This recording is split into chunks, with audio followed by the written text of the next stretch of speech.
যেখানে আমার হাজার হাজার লক্ষ লক্ষ নেতা কর্মী তার সবকিছু হারিয়েছে। কিন্তু যারা এই কাজগুলি করেছে তাদের তো ছেড়ে দেওয়া যাবে না। যারা ঘরে ঢুকে মাকে সম্মান করতে পারে না, বাবাকে সম্মান করতে পারে না, ছোট শিশু বা নারী কাউকে সম্মান করতে পারে না, তাদের তো ক্ষমা নেই। তাদের আমরা বিচার করব। কারণ কোর্টে তুলে বিচার করে তাদের অপকর্মগুলি জাতির সামনে তুলে ধরতে হবে। সবাইকে ছেড়ে রাখেন। হামলা মামলা আমাদের বিরুদ্ধে দিয়েছে।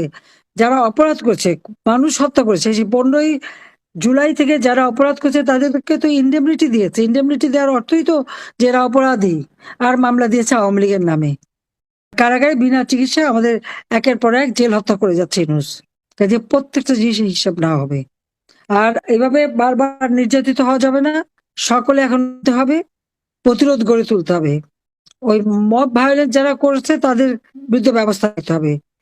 এবং সেই জন্য যে কর্মসূচি আমরা দিয়েছি 13 তারিখ পর্যন্ত, এই কর্মসূচি বাস্তবায়নের জন্য জনমত সৃষ্টি করতে হবে।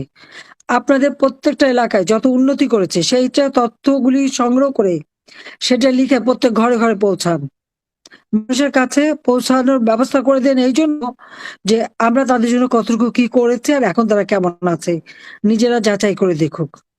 আর আওয়ামী লীগের নিবন্ধন বাতিল, আওয়ামী লীগের কার্যক্রম স্থগিত, আওয়ামী লীগকে বাদ দিয়ে ইলেকশন করবে। কেন? আওয়ামী লীগের অপরাধটা কি? অপরাধ একটাই, আওয়ামী লীগ এত অপপ্রচার আমাদের নামে, এত মামলা, এত কিছু করার পরেও এখনো বাংলাদেশের সাধারণ জনগণ আওয়ামী লীগকে চায়, যারা আমাকে চায়। এটাই অপরাধ হয়ে গেছে। সেই জন্য আমাদেরকে ইলেকশনই করতে দেবে না। এই অবস্থার পরিবর্তন ঘটাতে আমাদের একমাত্র শক্তি জনগণ। কাজে সবাই জনগণের সাথে যান, জনগণকে সাথে নিয়ে আমাদের সামনে রাস্তায় দাঁড়াতে হবে এবং আমাদের প্রতিরোধ গড়ে তুলতে হবে। আওয়ামী লীগ বাদ দিয়ে ইলেকশন করলে সেই ইলেকশন হবে না। কাজে কথা তাদের মাথায় রাখতে হবে। সবাইকে ধন্যবাদ জানাচ্ছি।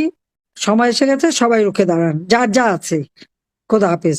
জয় বাংলা, জয় বঙ্গবন্ধু, বাংলাদেশ চিরজীবী হোক।